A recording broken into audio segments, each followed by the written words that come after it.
Voices on Splash.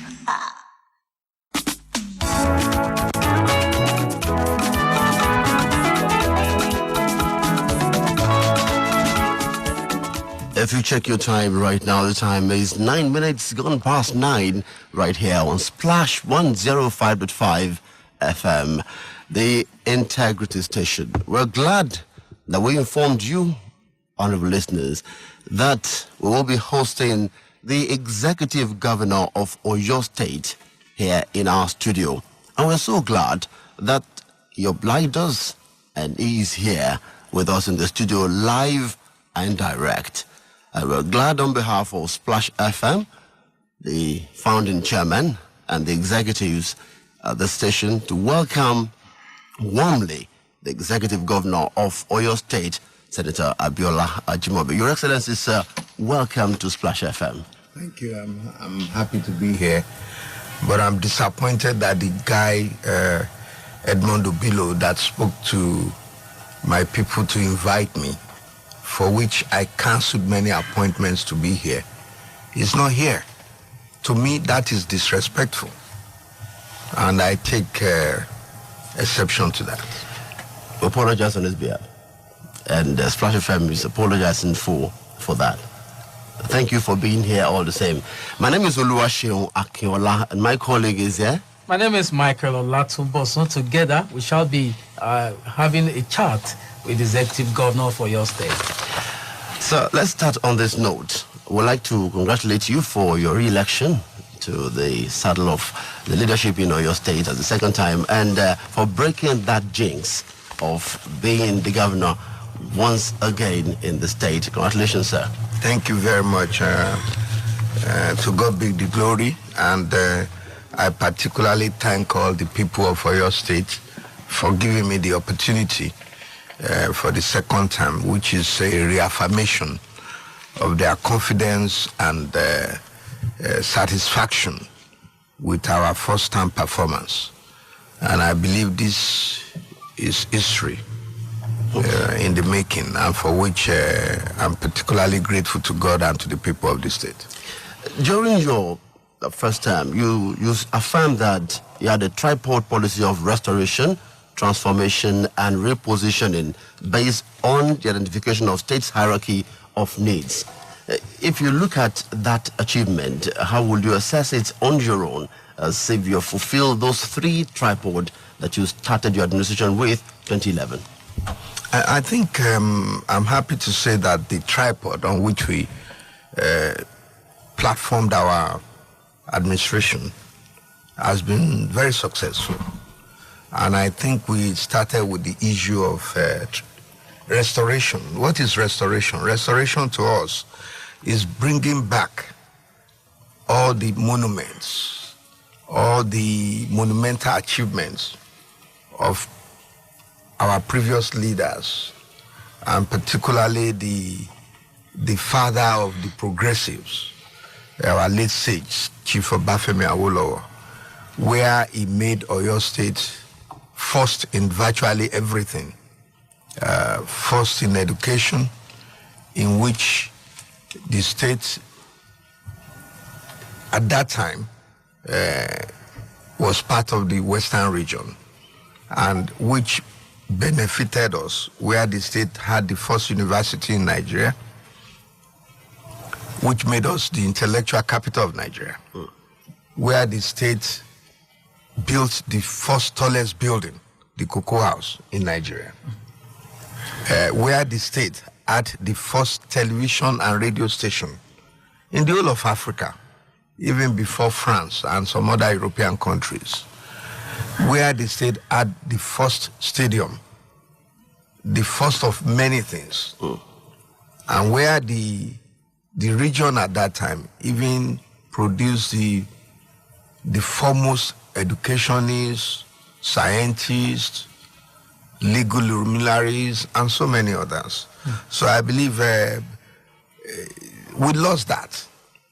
We lost that. We lost the fact that we became the laughingstock of other states, where we were referred to as housing the dirtiest city in Nigeria, where our students were failing, where in the same state, in the same region, where our state was excised from, where we were making 34th position out of 36 in our WAEC examinations.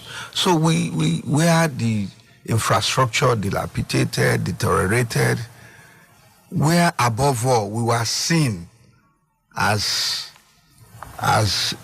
barracks of thugs, where they begin to refer to us here as wild Oyo State, where thuggery and brigandage were the order of the day. So we felt security, safety of lives and property were threatened. So we felt first and foremost, we must avert that deterioration. And we were virtually at the precipice. And we felt we must turn it around and restore our old glory of intellectualism, of productivity, of achievement, and not of talks, not of brigandage, where lives and properties were unsafe. So we felt we must restore that. We must restore dignity. We must restore integrity. We must bring back the spirit of Omoluabi. And we decided to then start on restoration, which I believe to a large extent now we have succeeded in doing. The infrastructure is better planned and structured. It's not just building roads. We are talking of network of roads. It's not just destroying one place and not replacing it. We were driving away people from trading on the streets. We were driving away people from pouring refuse on drainages. You know, we felt we must bring cleanliness, environmental sanitation to the state. And I believe this is part of the restoration. And one can easily see that the Oyo State of 8 years ago is not the same as Oyo State of today in terms of those areas. So restoration we have done successfully. We've also brought in orderliness. If not for the recent brigandage of some so-called labor leaders who are using our children as cannon folders. So Oyo State is now safe. It's one of the safest places in Nigeria. We're one of the safest states in Nigeria. So we've brought restoration, and I believe, so also in terms of integrity of our people, you hardly see us now being banded around as thugs and rogues and so on. And I believe we are, even outside Nigeria, not only within Nigeria, we've gone around, we've relaundered the image positively of Oyo State. And you could see us now, we've gone to the World Bank, they are now telling us, oh, okay, Oyo State of today, we are willing to work with you, we are working with you. We've brought in investors. So we have restored. That's restoration. Now, when you have restored, you then transform. You know, you begin to transform. You see, you can restore something like a building. If it has cracked here and there, no roof, no ceiling, you restore that. We have repaired. You know, restoration is almost like repairing. When you repair something, having repaired it, we now want to transform it. In other words, you can have a ceiling that is thatch roof, plastic ceiling. Now you can put platinum there. You can have 2 doors in your house before, you can put 3 doors. you begin to change the form to meet modern requirements, to meet modern times. That is ongoing. It's always ongoing. You never stop transformation. So, and like you and I, all of us here, we transform every day. Transformation is change. You transform. It's one form to another form. So I think that is what we've been doing. I think the last stage now, which we are, is to reposition the state. I mean, to make it, you see, you can transform your house by putting more doors, changing the structure, and so on. But when you reposition, we are repositioning to make it maybe the best in the area. You know, because you can transform and it's not the best. You know, you just transform to manage and put 2 more doors. But if they measure the best houses in the area with the number of doors, then you can put more doors.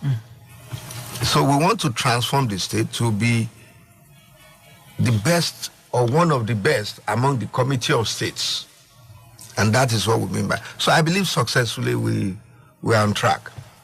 Oh, great. And it's never going to be finished by me or anybody else. It's an ongoing. But, Your Excellency, I love the idea of repositioning, and I want to take you from there. You made a statement while inaugurating the 8th Assembly by saying that the state has attracted investors, including several foreign organizations and development partners, resulting in the creation of many job opportunities. I believe that is repositioning the state, make it better to invest and make people feel better about it, and your state will be in a place where more investors will like to come. Yeah. You also said that the World Bank is ready to do business with the state. This repositioning. I'd like you to spell it out in specific terms. How many investors are partnered with your state right now? Good. I think right now we have about 8. In fact, we will have more than 8. I would say almost about 25 by the time we finish the implementation of our Agric Oyo program. Some of the investors you could see along the expressway here. You have Kama Milk that we brought from England. When we went for presentation, they approached us and said, we didn't know your state is like this. And many governors went there at that time, but we want so many of them. So Kama Milk now is the largest soya bean producer in Nigeria. Not only in Nigeria, in West Africa. As you go to Lagos, on your way to Lagos, you see them on the left-hand side. Then you have these people, this company in agriculture, they are also here. You have some other companies. If you want the list, I can give you the list, which I don't have offered, to be honest. But there are many of them. And we are very happy to have them. You have even Total, companies like Total who are here. They came and they started a training center, big training center, where they felt Oyo State is one of the best states that they can invest in. You have other ones that are here. I think you people should be able to scribble those things for me, and I can take them instead of. So I believe we have many of those. All right. Yeah. Thank you very much, Excellency. And you talked of the World Bank. World Bank is already doing drainage for us, flooding system. They're already doing it for us. All right. And they're there. Thank you very much, sir. Just to remind you that the program is Voices, and we are playing host to the Executive Governor for your state, Senator Abiola Ajimobi. You can watch live on YouTube, on our YouTube platform, and you can also tweet at via our Twitter platform. And don't forget that it is being live streamed. Whichever option you like to choose, all of them are available. You can also reach out to us on WhatsApp. Our numbers 0809 155 1055. Pretty soon we have to open the lines for you to speak to your governor, and then you can interact with him. Excellency. Let's say, Governor, you would allow people to speak to you here. How can you say that? That's what democracy is about. That's why we are quarreling with people who refuse to speak to us. Beautiful. The labor union. Beautiful. Yes. Okay, Excellency, you were talking about repositioning. I'd like to stay on repositioning because it's the big deal now. If you recall, since 2014, the economy of the nation had been, is nosediving. Revenue accruing from oil has been going down on account of the glut in the oil market. The states have been broke ever since. What is coming from the center is not able to sustain the states. I'm talking repositioning. In your speech, when you were speaking at the inauguration of the 8th Assembly in Oyo State, you also talked about jacking up the IGR. Every time we talk about revenue, it seems to be concentration on what comes from the center. Of course, you talked about reforms in terms of IGR. How far have we come? I thank you for this question. I think everybody is aware that the economic situation in the country is pathetic, to say the least. For me, it is not a problem. It is a challenge, and it challenges our sense of entrepreneurship, our innovative minds. It challenges us to be creative. And I believe the federal government has been in the forefront of restructuring our economy. We had a mono-economic country where oil was all in all. Now, we are going into agriculture. We are looking inwards. Countries like Malaysia, Singapore, India, and others, they don't have oil. Even Dubai doesn't have oil. Abu Dhabi is the one that has oil. And many of these countries were on the same level with Nigeria in the 60s. Malaysia came here to get our own palm kernel. Singapore, they don't even have any oil, but go there, they provide services. India today is one of the most thriving ICT countries in the world. Dubai thrives on services. Singapore on services. Even Malaysia that came here to take our palm oil or palm kernel has now gone to the extent of producing 10 times more than Nigeria is producing. So, talking about repositioning of the country, it is also about restructuring of the country. And to do this, we have gone back to basics, i.e., what else do we have? We have mineral resources. We have oil, so leave oil aside. We have agriculture. Oyo State, for instance, is the largest producer of cassava in Nigeria. What have we done to it? What have we done with it? No value addition. All we do is make gari. The last time I went to China, people were asking us, can you send us cassava chips? We want to use them to make starch. We want to use them to make pharmaceutical products and so on and so on. So what we are saying generally, therefore, is that in repositioning Oyo State and Nigeria in general, we must look inwards. Now let's go to IGR. What's IGR? Simply internally generated revenue. Today in Nigeria, very few states, if you take Lagos states and maybe a few more states, less than 5 states, can survive without IGR, without allocation from federal government. It's not supposed to be so. In fact, the allocation from federal government was meant to help in capital development, capital projects. where an IGR is meant to cater for salaries and revenue expenditure of the state, which we call REVEX, is meant to do that. Unfortunately, it has been turned the other way around. We depended on allocation from the federal government. And if today federal government says no more allocation, this state will collapse. And the reduction of almost 60% from federal allocation, we've already seen the repercussions.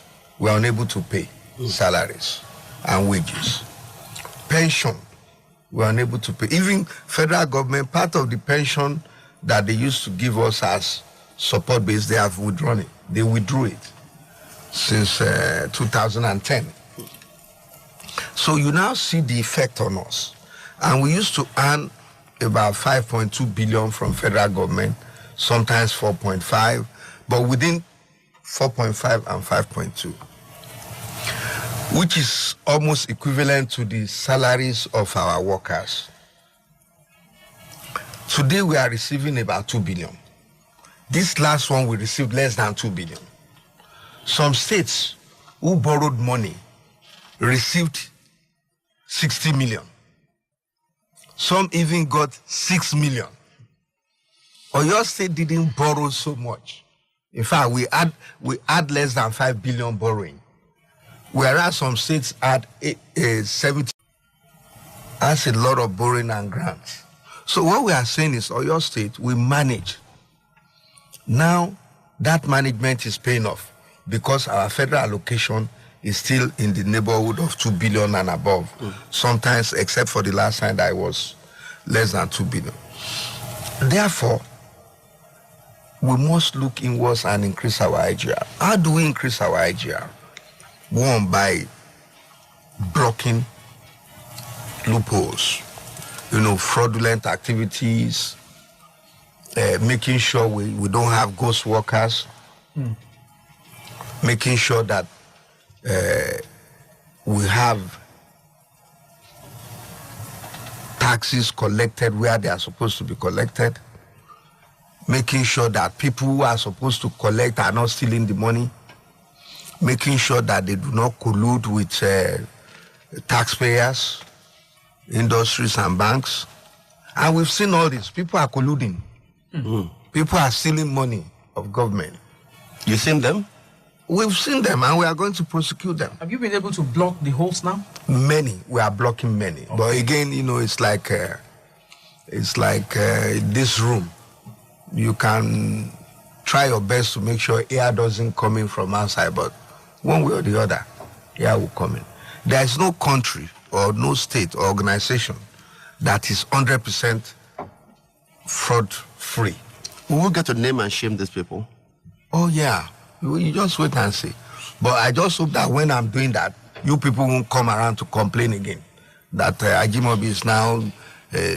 look, even when we caught them and we told them to go on compulsory leave, the same Nigerians, the same Oyo State indigenes that are saying, catch the thief, they are coming back to beg us, please. They are your people, Omo Baba Rensale Afani, and all this rubbish. So these are all the issues that we face.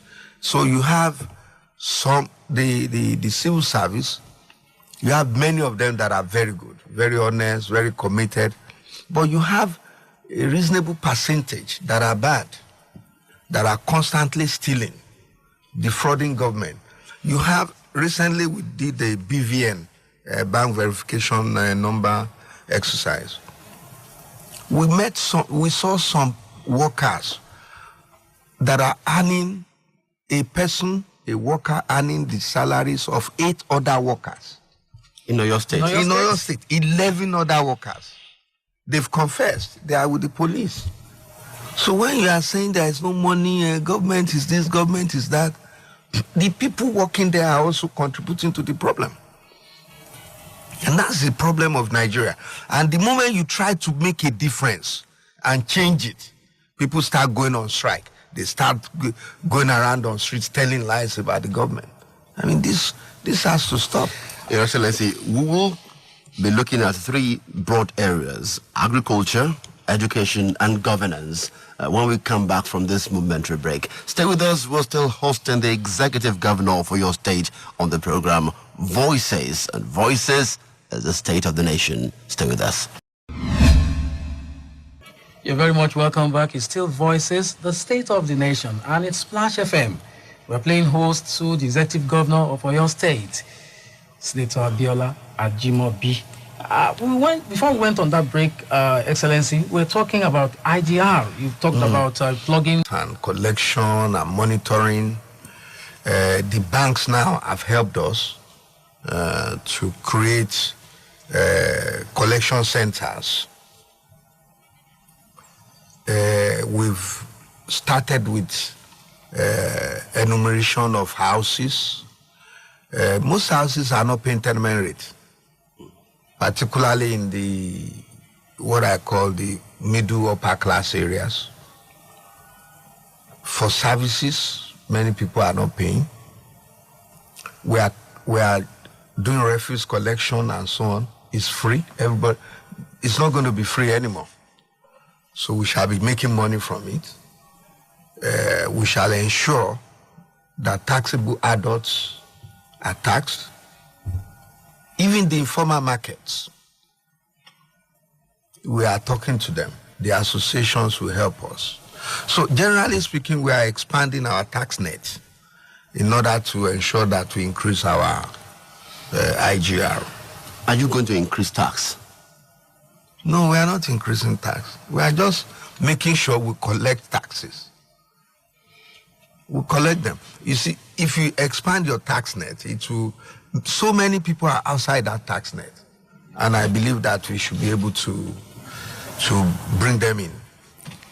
Okay, Your Excellency, quickly, we said we're going to look at agriculture, education, and governance. I'd like to do education very quickly, because I'm sure you are ready enough to go there. We would like to look at it very quickly. But before we do that, we want to take a momentary break. Our chairman is around in the building. He would like to say hello to you. Okay. When we're back in a moment, stay with us. Thank you. Appreciate you for staying there with us. As we said, we are hosting the executive governor for your state right here, Senator Abiola Ajimobi. Your Excellency, education, you said, is about human capital development and is founded on quality education, which shall be one of the key purviews of your administration. You said, while intensifying the completion of the 6 model colleges to upgrade our infrastructure facilities to an acceptable global standard, you said you will require the support of the Assembly and understanding to encourage greater involvement of willing and interested stakeholders that are keen in collaborating in the public-private ownership and management of schools. You said this at the inauguration of the 8th Assembly in Oyo State. Exactly. For keen watcher of governance in Oyo State, and those who understand when an executive officer is making statements, is stop subtly making policy statements, making those information available to the public. This was in public view, and we heard it. So for someone, you will probably think that the governor and his cabinet already had a plan to go this path. All of a sudden, we woke up to see a document. Chief Obafemi Awolowo that introduced free education had partners in education. The missionaries partnered with him.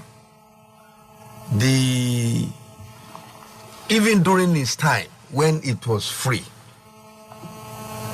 I went to St. Patrick's School. It was a Catholic school. That was where I started my primary school. It existed, even during the time of Chief Obafemi Awolowo. Chief Bola Ige, when he came there, people partnered with him.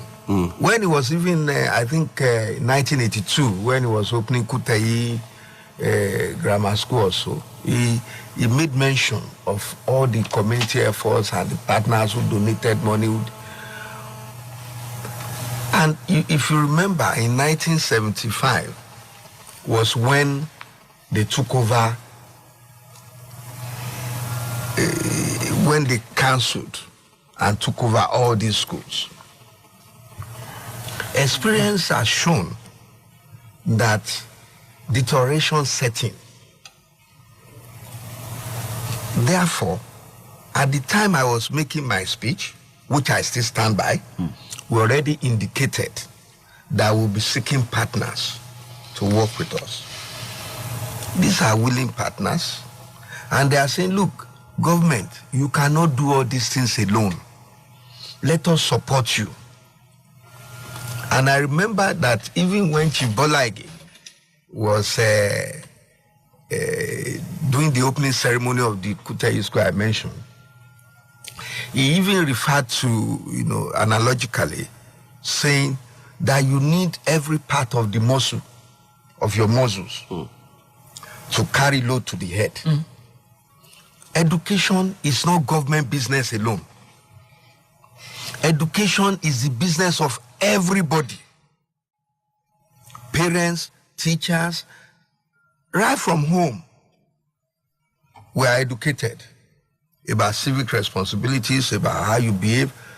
Culture, they educate you in culture. This is how you do things, this is how you talk, this is how you sit down. It's all education. Information is education. It's structured, education is structured information in a particular format or area. So what we are saying is, I made that inaugural speech, I stand by it, that we would need the support of others. And this time now, we are now trying to get their support. If you had hinted this, it means you had a plan for it. Yeah. Why did it turn into chaos? It didn't turn into chaos. People brought chaos into it. How? Let me explain. You are in this town, you are in this state.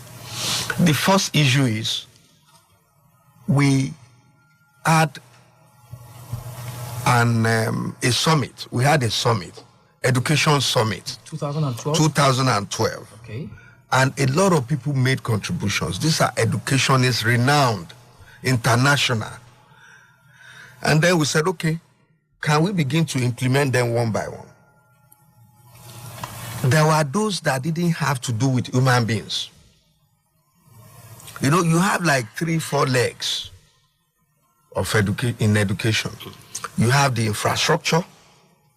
You have the organization, which is the system, the management system. You have the personnel. And you have the students. Those are the 4 legs. And the legs that have nothing to do with human beings, we started implementing, i.e. infrastructure. We started repairing buildings, classrooms. We even got some partners, JICA, Japanese International Development Agency.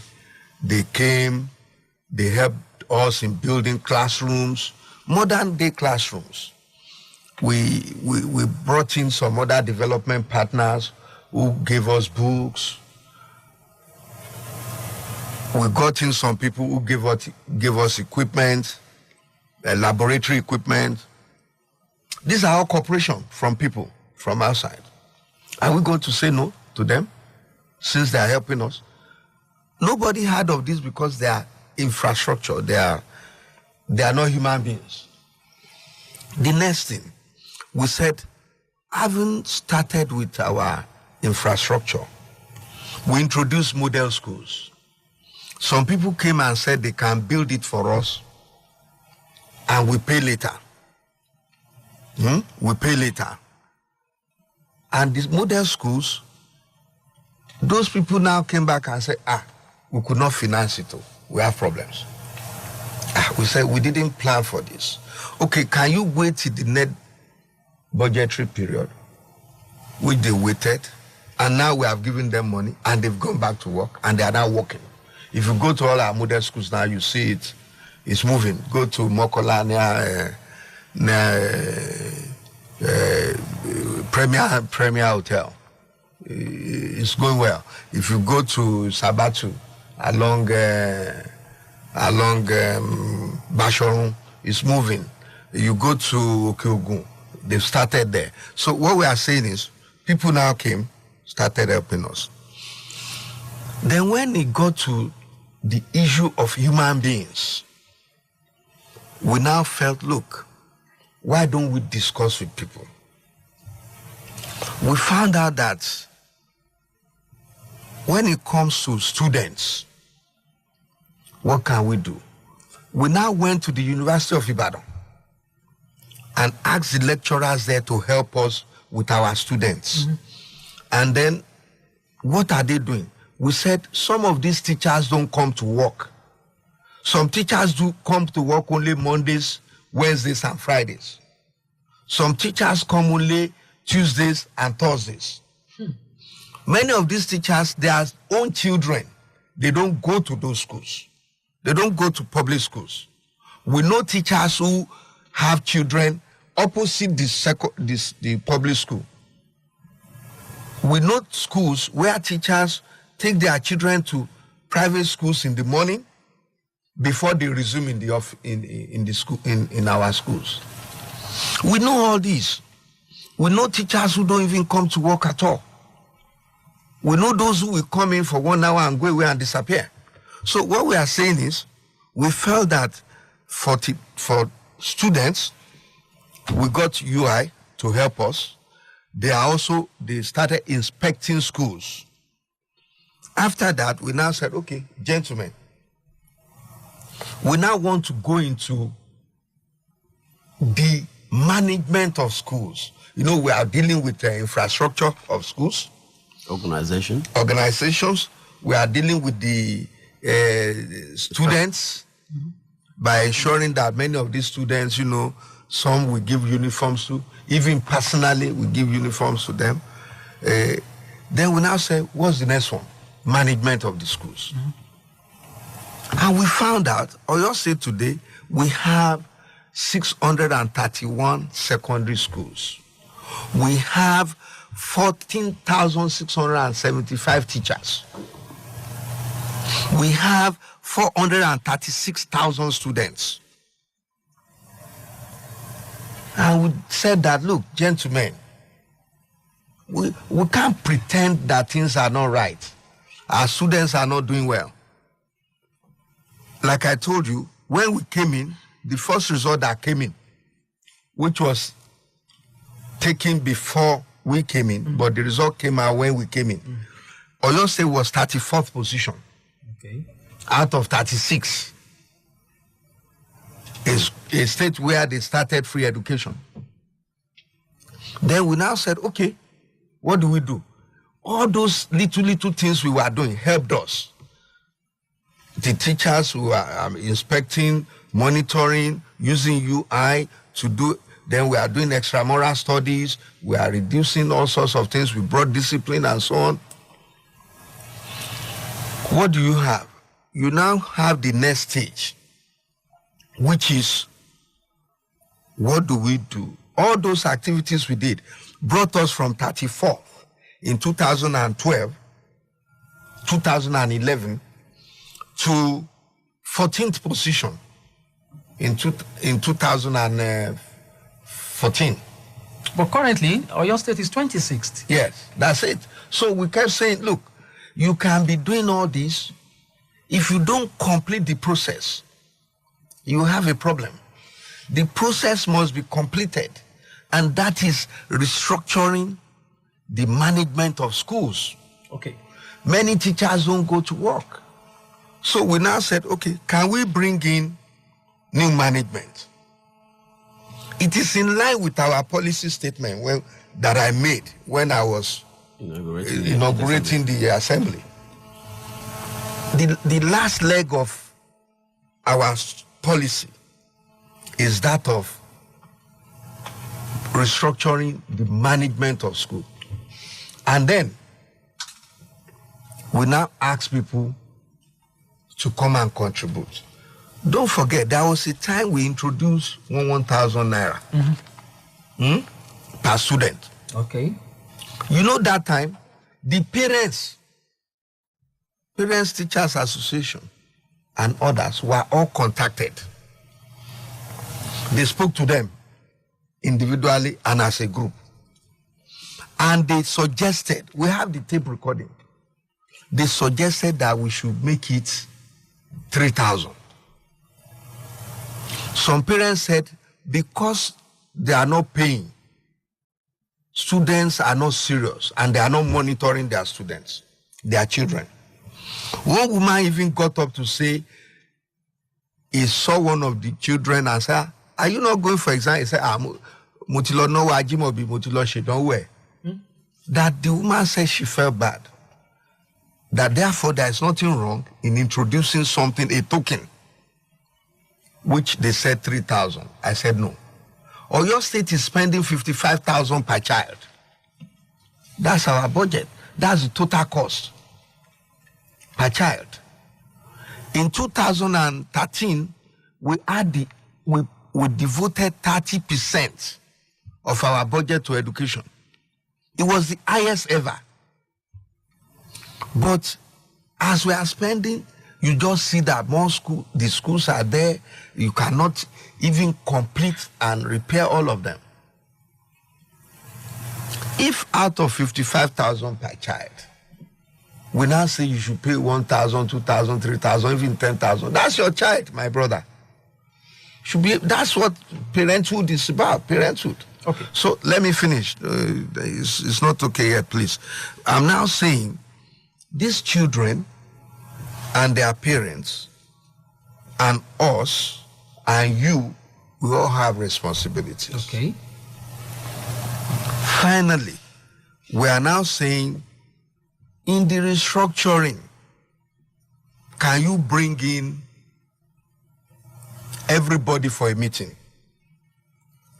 Send out letters. We sent out letters.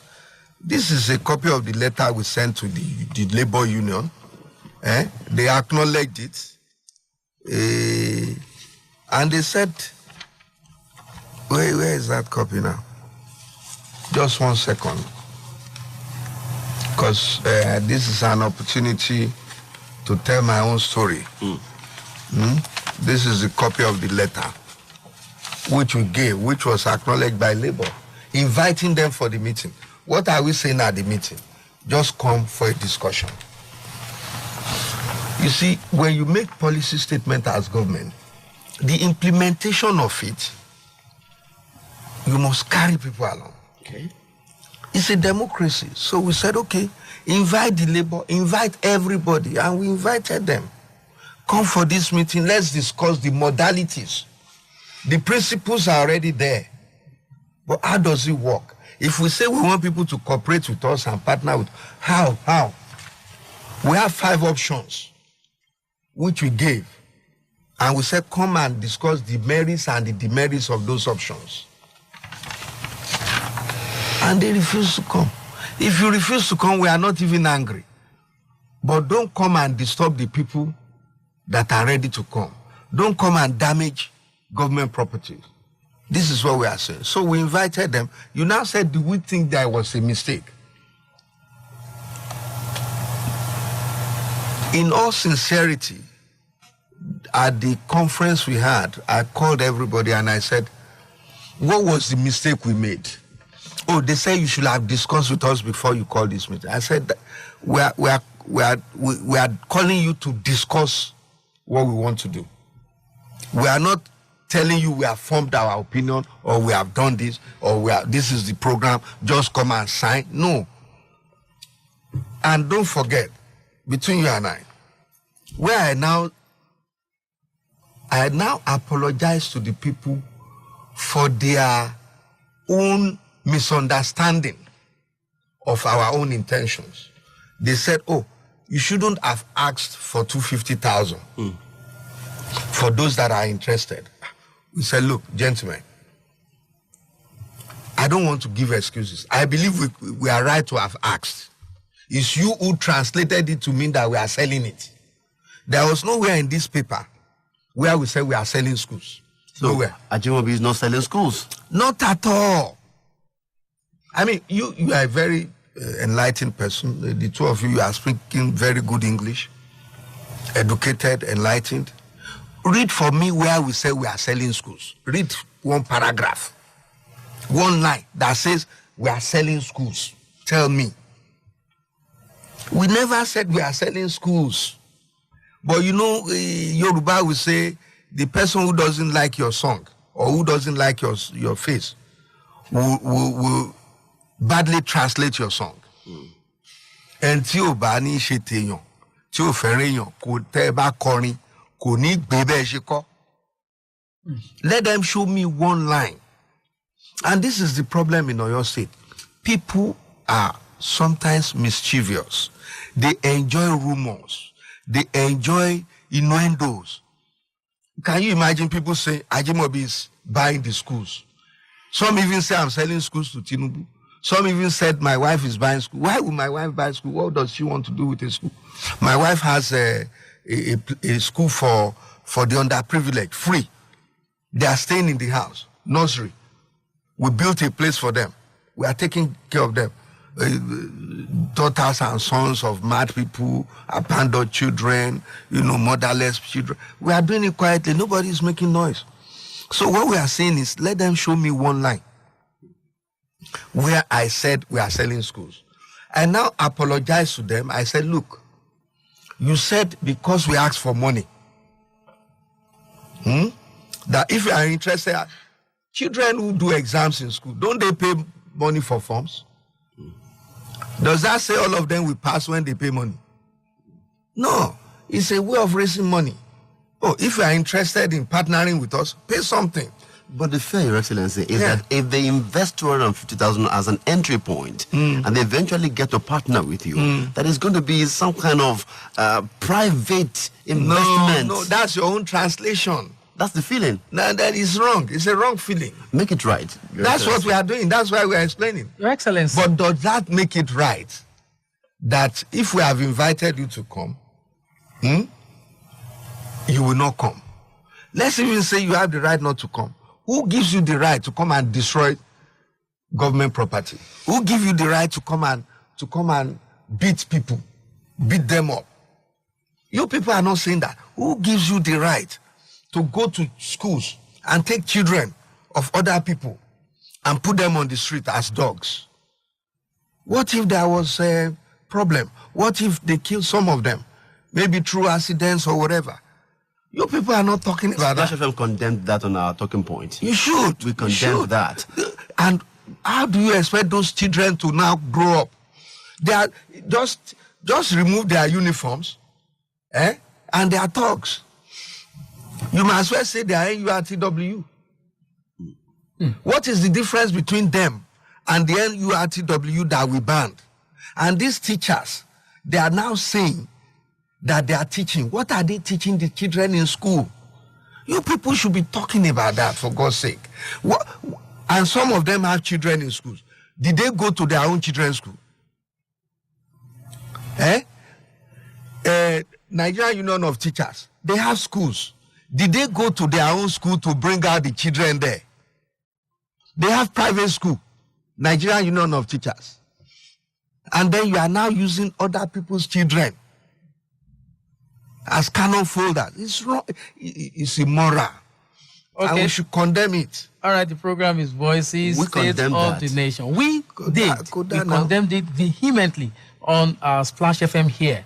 It's criminal. We will take a momentary break. When we come back from this break, we'll stay on this education. And Excellency, I will be staying on the 1975 episode that you made reference to when we come back from this break.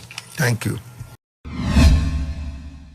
We appreciate you for still being there. The program is Voices on Splash 105.5 FM, your integrity station. And we're still playing host to His Excellency, the Executive Governor of Oyo State, Senator Abiola Ajimobi.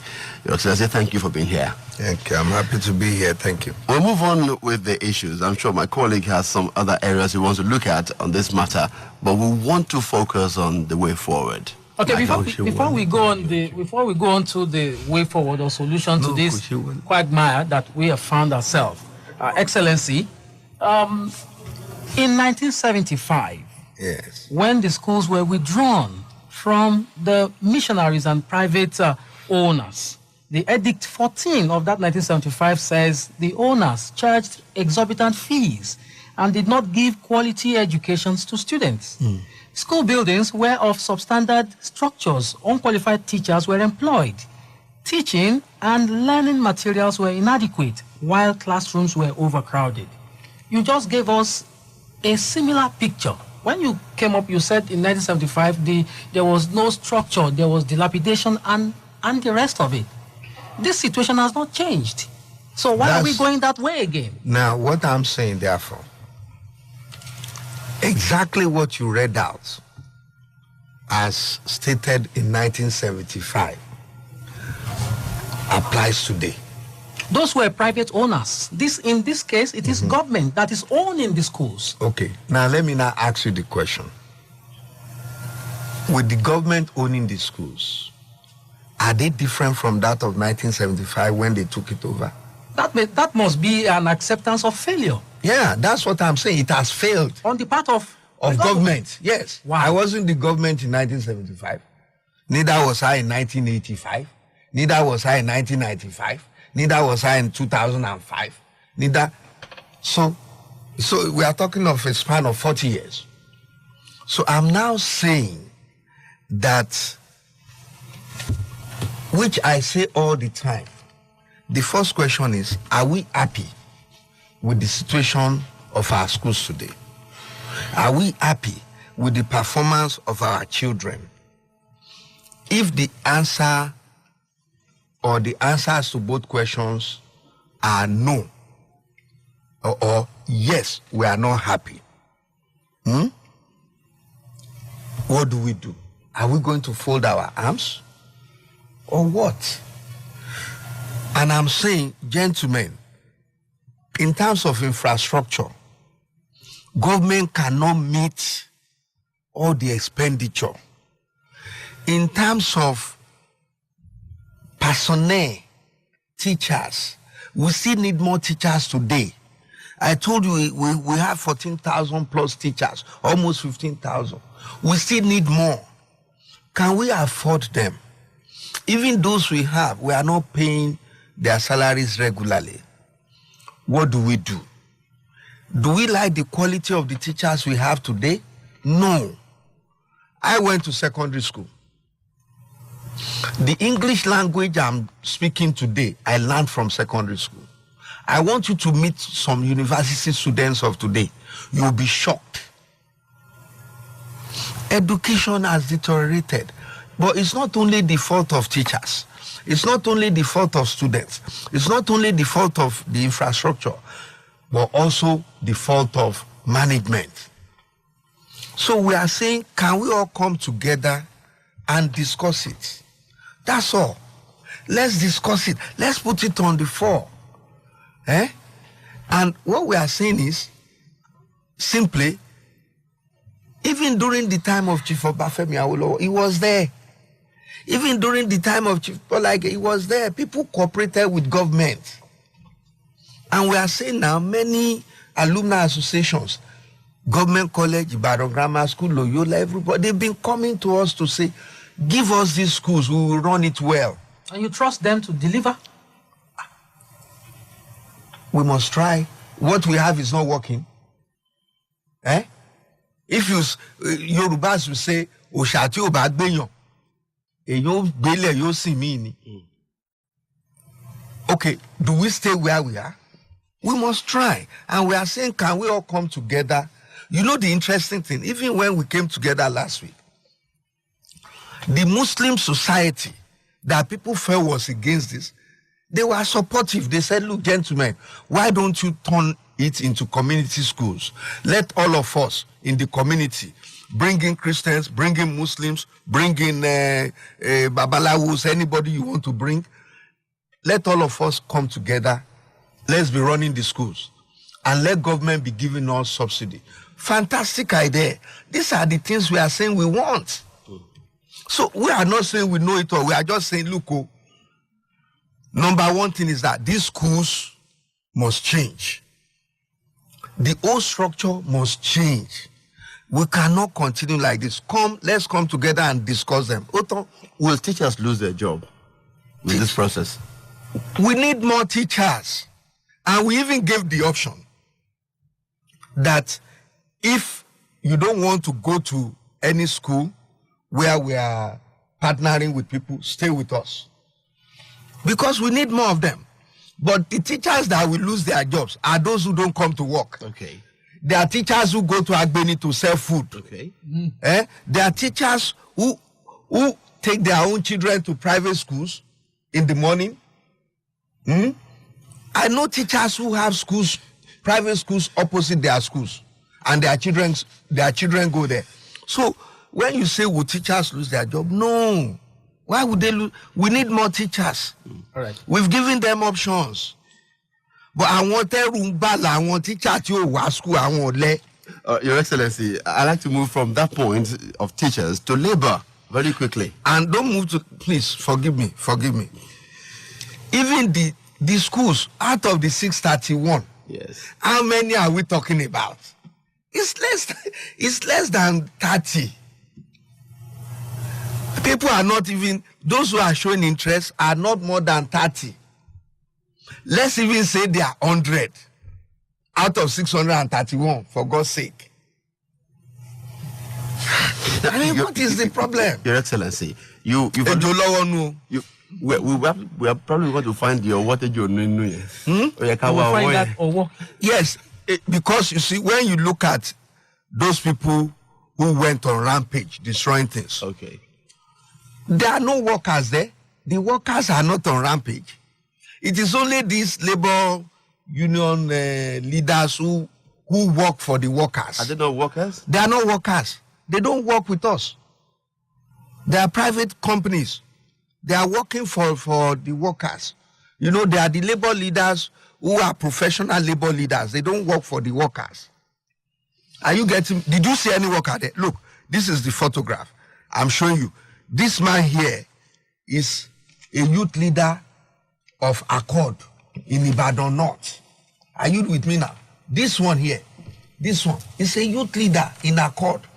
Look at this one slapping the SSG from the back, a woman. Look at them. This is not what we want in Oyo State. What are you saying? Anikewa for meeting. If you don't want to come, don't come. But don't come and beat people now. Don't come and look at the chairs they destroyed. This is not right. It's thuggery. So what we are saying simply is that these people, look at this consecutively. You work for 12 months, I give you extra 1 month. They were praising me then. I increased their car loan. I tripled their salaries. The teachers that were earning 52,000 when we came in ended up earning 165,000. They were praising me. Even the pension people, they were praising me. I increased their pension by 142%. They were all praising me. Ajimobi is Mepunu and all this. The moment we didn't have money again, they started fighting. Your Excellency, Your Excellency, this issue of education ungodly that got to this point, this our point, got some labor leaders to the custody of the police. Did you order their arrest? Let me tell you this bluntly. If you are criminal, I am the chief security officer in this state. Certainly. As the governor. If I see anybody destroying government property, if I see anybody going around molesting others, they should be arrested. And I will not shy away from it. I call the police. These people came to destroy our property illegally. We are not on strike. We have no dispute with labor union. Our workers are working. We have no dispute with workers. You now come and you destroy the place. They should go and invite them for interrogation. Excellency. I ordered the interrogation. I will not shy away from that. Yeah. Excellency, we have found ourselves in a quagmire. Yes. The policy that the government is bringing up is not popular with a section of the people. It's not a policy yet. That's another mistake you people are making. It's not a policy. All right. We are calling people for a discussion. For Come and discuss. Yes. All right. Now, the labor is spoiling for war. Are we going to keep doing this, considering the fact that when two elephants fight, the popular saying, when two elephants fight, when two big giants fight, the grass suffers. The grass, in this case, the poor people, children of poor people. Excellency, what are we going to do about this situation? You know, for me, anywhere in the world, what solves problems permanently is dialogue. Any war, even World War II, World War I, they ended up with dialogue. I'm saying labor should come for dialogue. That's all I'm saying. Okay. We don't want a state where you don't dialogue and all you do is thuggery and brigandage. We don't want a state of destruction. We don't want people to damage our state. We are saying this is modern age. People must come to dialogue. Why don't you tell labor to come for dialogue? We call them for dialogue. They refuse to come. Anikeja soro. The next thing, then ulu aleshe. Aye yet lo afenye molo your state. Which labor is that? Which kind of labor?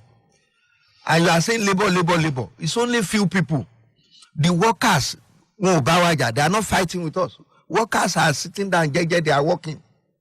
Even initially, workers denied working with us, with them. If not because they are at the national level, they now came and said, you must go and join them. That is wrong now. Your Excellency, you said that it's not yet a policy. It's not yet a policy. It's not. You're still discussing it. Yes. I want to bring to your notice something that I stumbled on it. Private partnership for your state. Yes. That you signed something into law very recently. I'm trying to get that document that I found here. It described the PPP. It's a law which you signed into law. You signed into law. Your state public-private partnership law, number 61 of 2013. This law signed by Your Excellency established an office of public-private partnership in your state. Yes. The office shall be a body corporate, and the primary objective of the office shall be to ensure the development and enhancement of public infrastructure, public assets, and other facilities in the state through PPP. Have you established that office? Yeah, we have. So what have they been doing? You don't know. You should find out.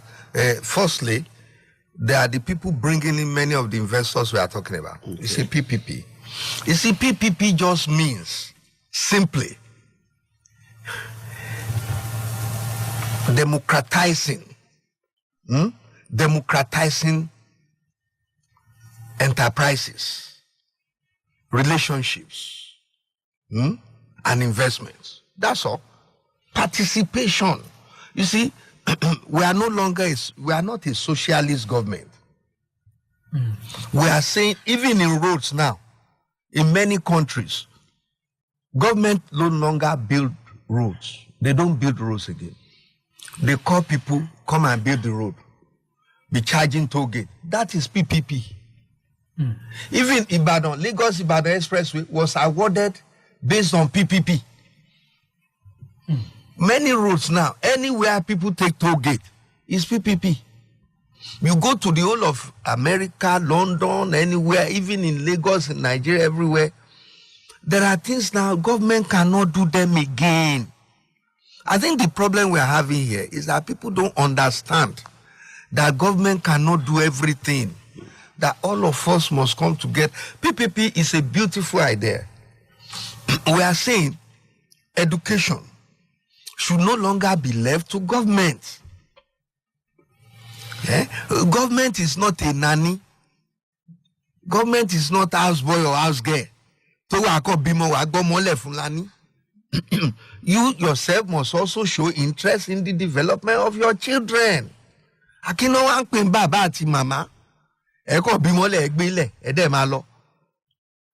Even dog, they teach their children how to hunt. Lions, they teach their children how to hunt. All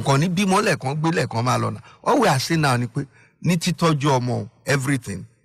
Let's bring the parents in. Let's bring everybody in. We don't know it all. That policy statement stands anywhere in the world. PPP.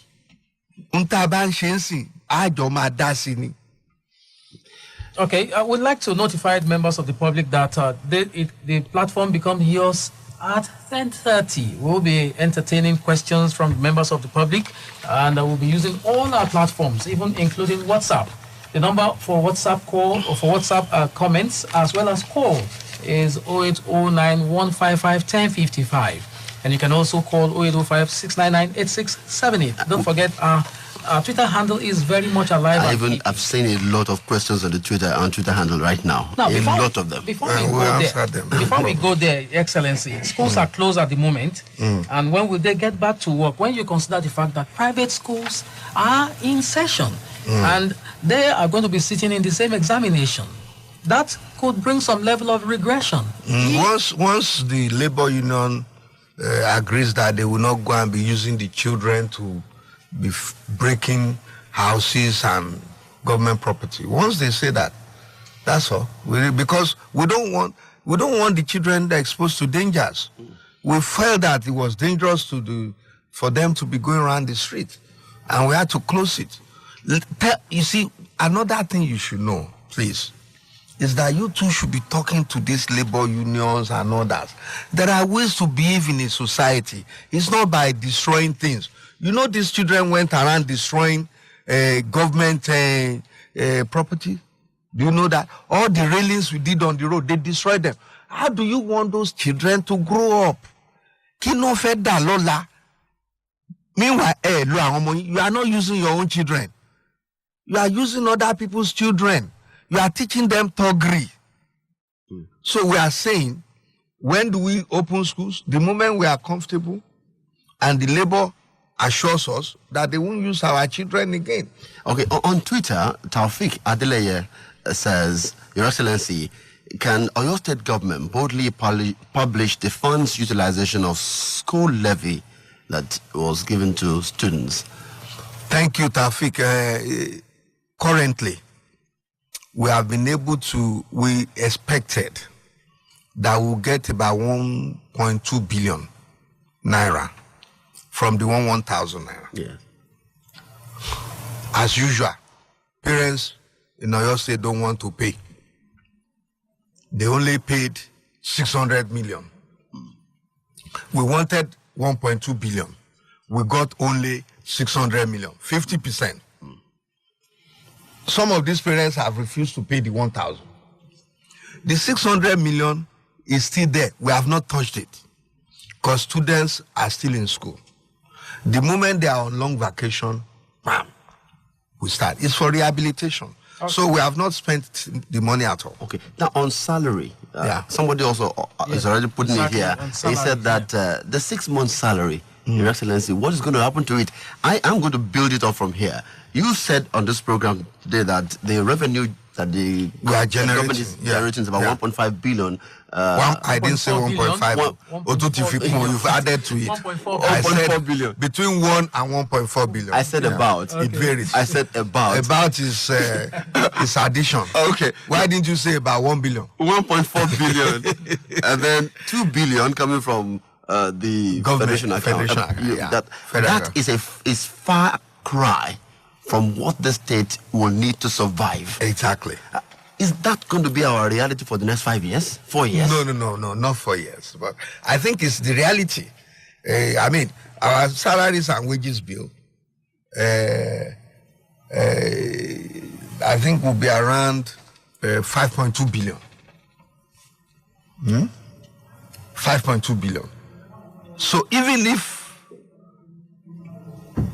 today we put all the money, both the both the federal government, it is still it's just 60% of what we need. And we cannot even put all the money because the state must survive.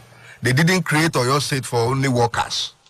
You people, you will see by the time people are calling me now, they'll be saying our road is not good. They've not repaired this road. They've not repaired that. Where do we get the money to do the road? So what we are saying is, salaries of workers, we have limited it to whatever the federal government gives us.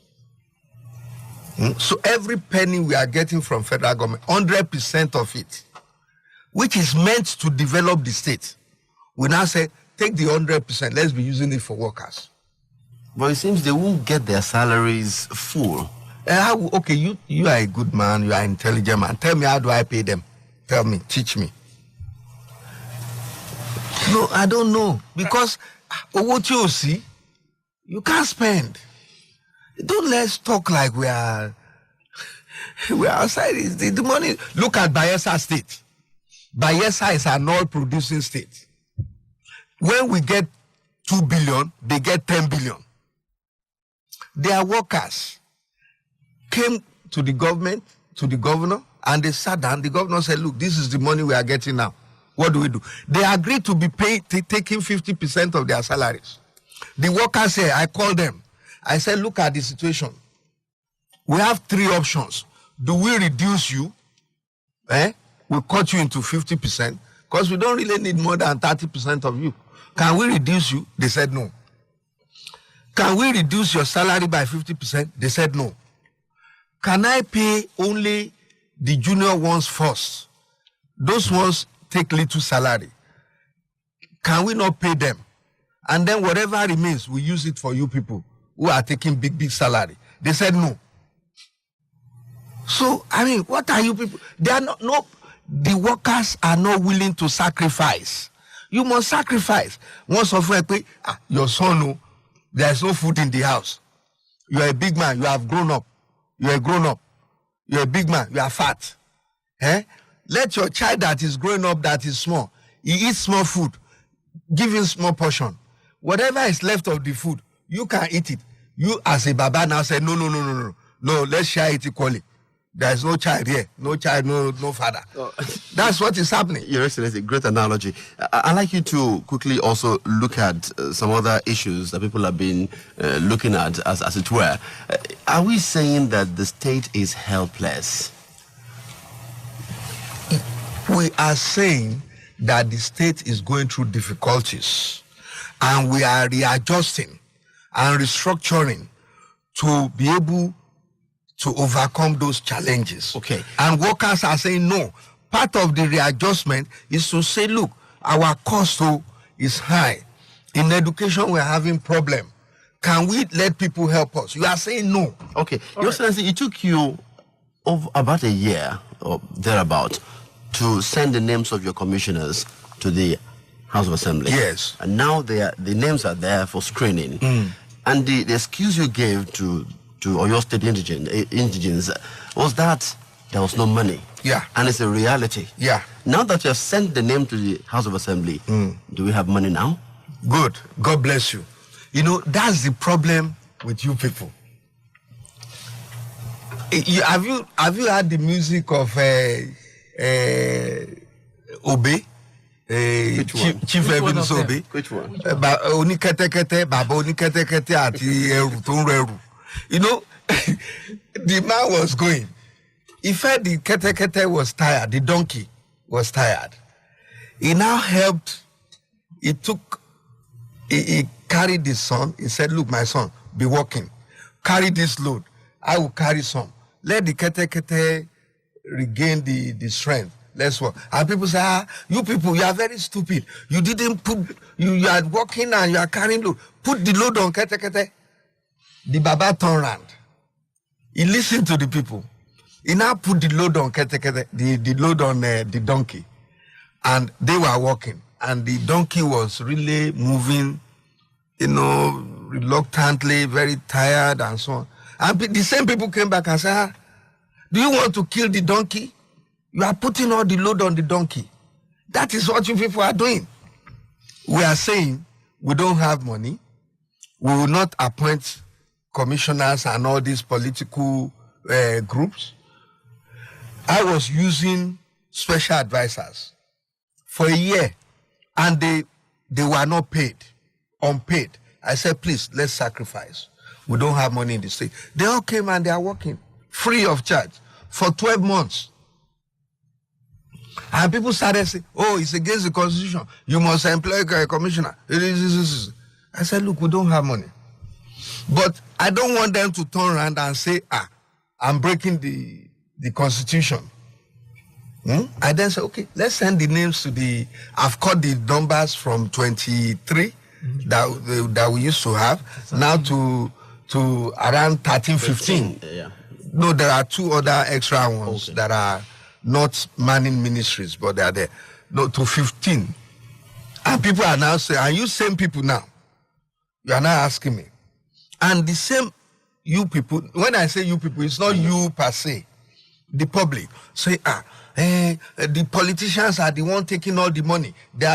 I said, okay, no politicians. Let just the civil servants be doing it. Now, after a while, they say it's unconstitutional. Now I'm bringing them in. Now you are saying, why am I bringing them in? Which one do I do? We're asking because of the excuse. Excellency, Anyway. you sent names of people who will be running the election, the local government election. Yes. To the State House of Assembly. Yes. They were approved, but one. Yes. Now, you said it on this platform early this year that elections into local governments will be conducted. Yes. Before June. You said before June. This is June already. So we have assurance that elections will be conducted. Now, again, look at you people again. Before, he's not going to conduct election. He's not going to do this. He will not appoint these people. Now I've appointed. You are now saying, before June. At least I've appointed them. Okay. Right?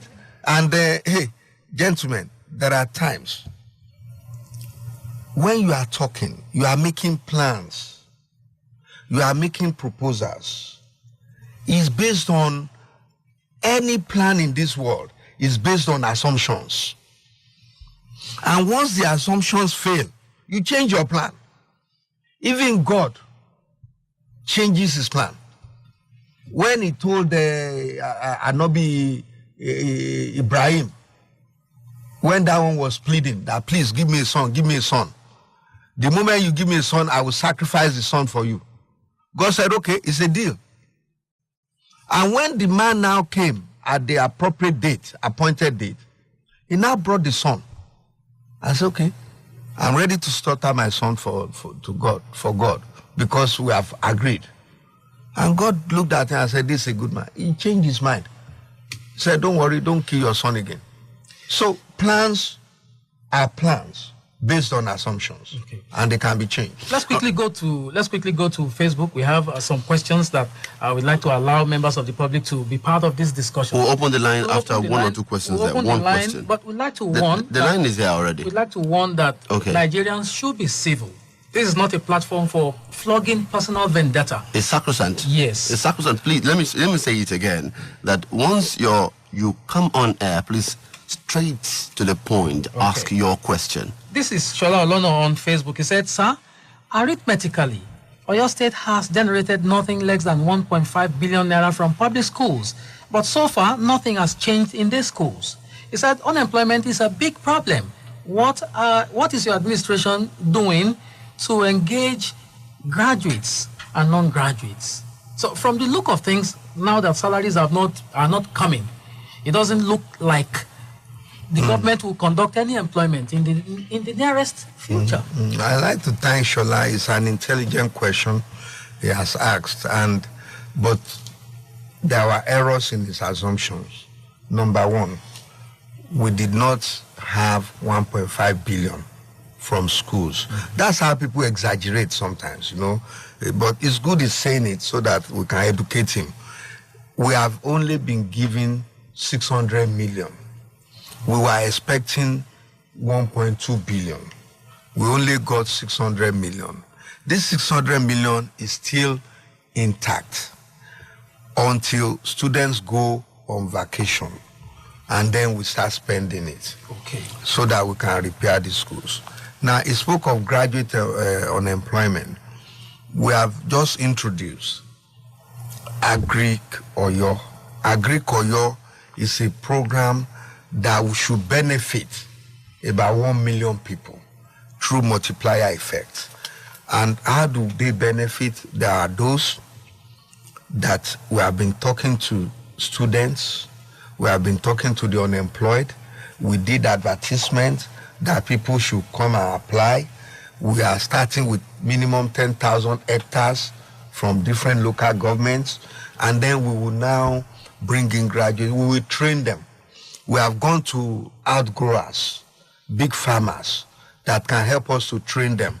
All these Zatek orders, all these other big farmers, we've gone to them. They are prepared to help train our children in agriculture. Even we have companies that are partnering with us now that said if any amount of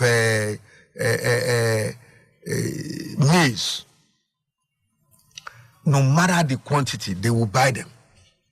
We have seen people who told us any amount of poultry. So already what we are doing is a value chain agric program where once you produce, we teach you how to produce. We have spoken to IITA. They will give us seedlings and seeds. They will help us to train. From the training, they will work with some farmers that we have already identified, that have already written and submitted application that they will train our people for us. We've already spoken to some foreign companies and Nigerian companies who said whatever you produce, we will buy. But we are even saying we cannot even sell everything we produce because even locally, we have not been able to meet our demand. Do you know that the tomato we are using in Oyo State is from the north? When we can even grow tomato here? Well, that's pathetic too. I like our people because they ask questions. But there are many things people don't know. The only thing I don't like is because you don't know, you now turn violent. That's all. All right. So I think we are ready for employment. We will employ many. Okay. I think we should begin to pick one or two calls at this moment. Let me pick one. And please go straight to the point and no personal, attack. Abuses and so on. Good morning. Good morning, Oluwashona Michael. This is Olaito calling from Yano Church. Okay, Olaito, make your point in 60 seconds. Good morning, Your Excellency, sir. Yeah. Thank you. Yes, sir. My question is this. I commend you for this laudable project on education. But my question is this, sir. In case we have students who cannot meet up, because public education is the last hope of the public people, the people in society. In case we have people who cannot meet up with the payment after giving to the management, do we have a way of bailout for them to supply so that we will not have nuisance more than the population of educated ones among our children and the youth? Thank you, sir. All right, thank you, Olaito. Olaito. Yes, for that question. I think we're through with that. Maybe we can take one more call so that Your Excellency will put those two questions together. Someone else is already trying to reach us. You can get onto this line right now. Someone said, hello, good morning. Hello, good morning. Please make your point. What's the name? From Bus Stop Gate. Adeniyi. Bus Stop Gate. All right, so make your point in 60 seconds. Go ahead. Oyo State got 24 billion naira, and without IGR, and is number 8 on the list. Please, I want you to justify this within 1 year. So, and you said that you use 5 billion naira to get workers. Please, I want you to justify this. All right. Thank you very much. I mean, it was referring to the news in the newspaper this morning that says states, local government shared 2.8 trillion naira in 1 year, and it's saying your state is on number 8. This is the information, and he was asking you a question about how the state has been able to use this 84.044 billion naira. Okay, so someone else is already here. Let's take one more so that Your Excellency will put them together. Hello. Hi, good morning. This is Lambert from Apata. Oh, okay, Lambert, let's have your contribution very quickly. Yeah, 3 questions. One, Oyo is number 26 in education, and we have states in the country that are from number 1 to 10. As His Excellency, taking time to look at what these states have done, is it the same route that Oyo wants to go that they have gone? That is one. Secondly, we have heard of earth tremor somewhere around Shaki. I don't know what the government is doing to make sure that the lives of people there are safe before we have catastrophe. Number 3, very finally, and His Excellency, I want to ask concerning the agitation that is going on in the southeast and the south. What is your opinion about it? Do you think that it is time for Nigeria to restructure, or you think that the current structure still works for the country? Thank you. I think we had handful for Your Excellency to handle very at this moment. We will not take another call now until Your Excellency is through with these questions. Yes, sir. Okay, thank you very much. Let me first and foremost commend all the people that called in. I mean, for me, this is very impressive. They are very enlightened people, and they went straight to the point. And I must commend your station for this, to be able to bring in people who are willing to talk intelligently and Thank you very much, deeply. So I think it's all about integrity in the end, and it's an integrity station. Now, the first question had to do with somebody who is saying, what about the students who are unable to pay? I'm saying this categorically. Students sent or who participate in any school that we are having relationship with will not pay anything more than any student in public schools. That is guaranteed, because we are going to monitor and regulate these schools. We are not giving schools or partnering with you to make money. We are partnering because you want to give money. There's a difference. They are not going to pay whatever we are paying. Those are the conditions we will give. Whatever is happening in secondary schools in terms of payment is what will happen in those schools. So we are not selling schools to people to make money. No. Anybody who doesn't have money to help us would not be there. We are not asking people to help us to help themselves. No. They are not going to, and I'm saying this categorically now.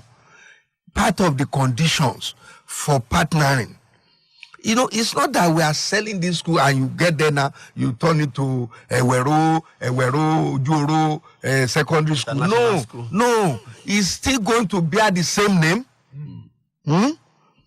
You now will tell us, are you going to be helping us with payment of teachers? Are you going to be helping us with infrastructure and buildings? Are you going to be, there will be so many things that we are to do. Without any benefit to the people? Which benefit were the missionaries making before? Okay. Which benefits?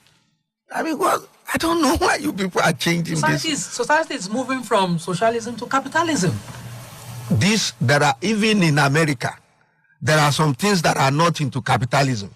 Right. There are government responsibilities, and education is our responsibility. Okay. But it's not only government, it's the responsibility of all of us. So that first question, I'm saying simply, there is no fear. Whatever happens in public schools must happen in those schools. Okay. They are not private schools. Okay. They are not being sold. They are public-private initiative, partnership. That's all. The second question, he said, how did we utilize 84 billion naira? Just take the salary of people alone.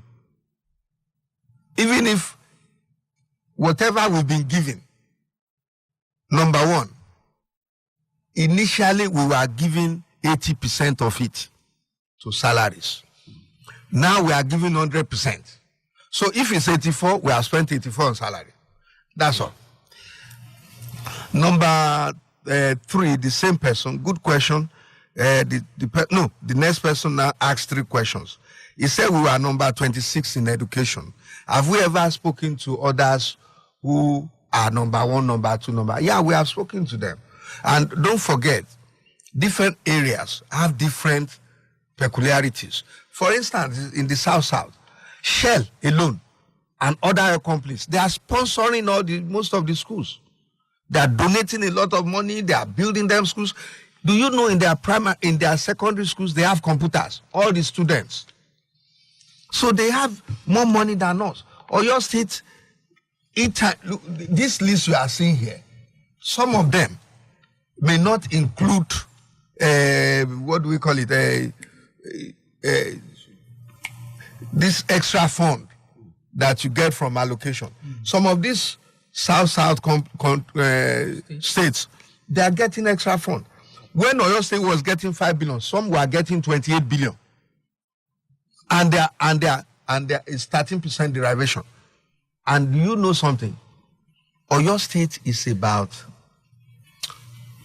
give or take, 7 million, 10 million people. Bayelsa is 700,000 people. Oyo State is 28,654 kilometers square. Bayelsa is less than 3,000. Imo State is 4,700. Ogun State, Oshu, we are bigger than all of them.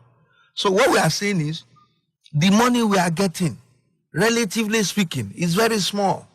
And everything we are using on salaries. And if they want to see how we spent it, we read the budget before. It's there in the budget, how we spend the money, how much we spent, what we use it for is there. So I think that one is clear. I think the next question, the earth tremor. I think one of the things we are saying here is that the Ministry of Environment has gone to the site. It is not a threat at all. They've discovered that it was just a tremor. The Environment Ministry is in charge, and they are doing well. And let me tie this quickly to our environment. That's why we brought in the World Bank. World Bank has started work now. They are working on our Ashijire. They are working on desilting the place. They are working on creating drainages. There are some areas of emergencies the World Bank has started. You know, with World Bank, it takes a long time. It's not a snap in the finger organization. The last one, restructuring of Nigeria. I believe the structure of Nigeria today is good.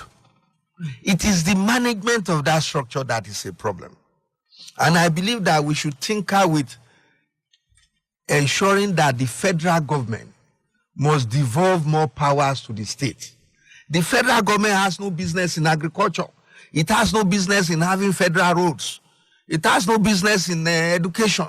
It should set standards. Even the federal government should not be telling us how much to be paying our workers. They should give minimum wage. Let every state pay accordingly. You can't tell me to be paying the same thing as they pay in Lagos. Neither will you expect Osun to pay the same thing as Oyo State. Neither do you expect me to be paying the same thing as Bayelsa State. And that same Bayelsa State, they are paying 50% of salaries now. All right, Your Excellency, we would like to round off here because quite a number of people are still even calling. But I have one or two questions to round off with. First, someone asked me through text message that, are you going to sell 3SC? Now, do you want me to sell the 3SC? Do you want me to sell the schools? Do you want me to sell everything? And then, if I say I want to sell 3SC tomorrow, everybody will call, it's our national thing. It's our... But it's not performing again. Performing. So also the schools. The schools are also not performing. So are you going to sell it? Am I going to sell it? Or PPP? PPP, yeah. Definitely PPP. Okay. The last one that I want to ask you, definitely this is personal. How do you sleep? How do I sleep? With all of these things on your mind? No, you see, there are challenges, you know. I tell you, I sleep, believe me, average of 3 hours a day. But I take power naps, you know. When I'm in the car, I can sleep for 10 minutes, 15 minutes. But I get the fun from seeing that society is improving. No matter what anybody may say, even the opposition, they know. You know, interestingly, they came to my office, some of them, those in PDP before and others, they are joining us now. And when they came, and I'm saying this with due respect, I don't mean any harm, even, I don't want to mention names, but those who even competed against us as gubernatorial candidates, when they entered the Oyo State office, governor's office, they didn't know their ways. Yeah. And they said, you have brought quality to this place. And that is what we have brought to this state. We have brought quality. And we modernize Oyo State. We want to modernize it, both in terms of talking to people, dialoguing. It's modern day Oyo State. We want you to come and talk to us. We don't want you to break glasses. We don't want you to bring children out to break school things. We don't want toggery. We want modern Oyo State. Okay, at this point, we'd like to say special thanks to His Excellency, Governor of Oyo State. I'm talking about Senator Abiola Ajimobi for giving us time to speak to us and Nigerians in its entirety. Thank you very much. On behalf of the chairman of Splash FM, West Midlands Communication, Chief Adibaya Akande, MFR, the Maye Olubadan of Ibadan land, we'd like to say thanks once again, Excellency, for giving out time despite your busy schedule. When you talked about sleeping only 3 hours, my mind started racing all around. Thank you very much once again, Excellency. I'd like to thank all of you too. I'm particularly impressed. Of course, I don't expect anything less. Your chairman is my uncle. He's a man of quality. And despite being my uncle, I've fought with him many times. Because I will say, uncle, you are not supporting us. He will say, we have to be neutral now. We have to be. So I must commend him.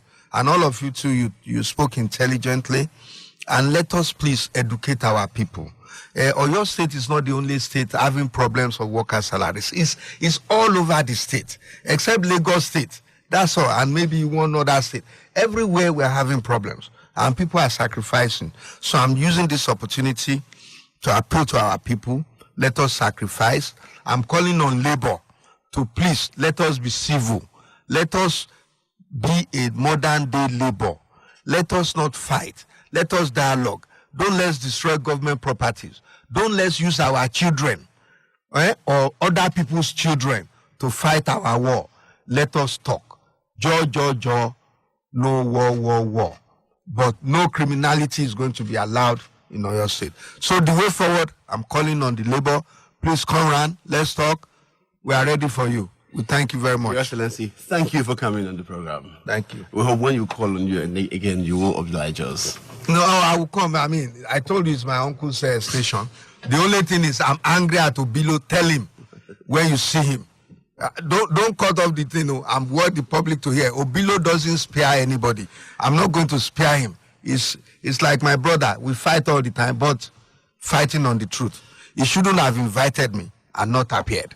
Okay? It's disrespectful to me and to government. Thank you Thank you very for much coming. for coming, sir. Thank you.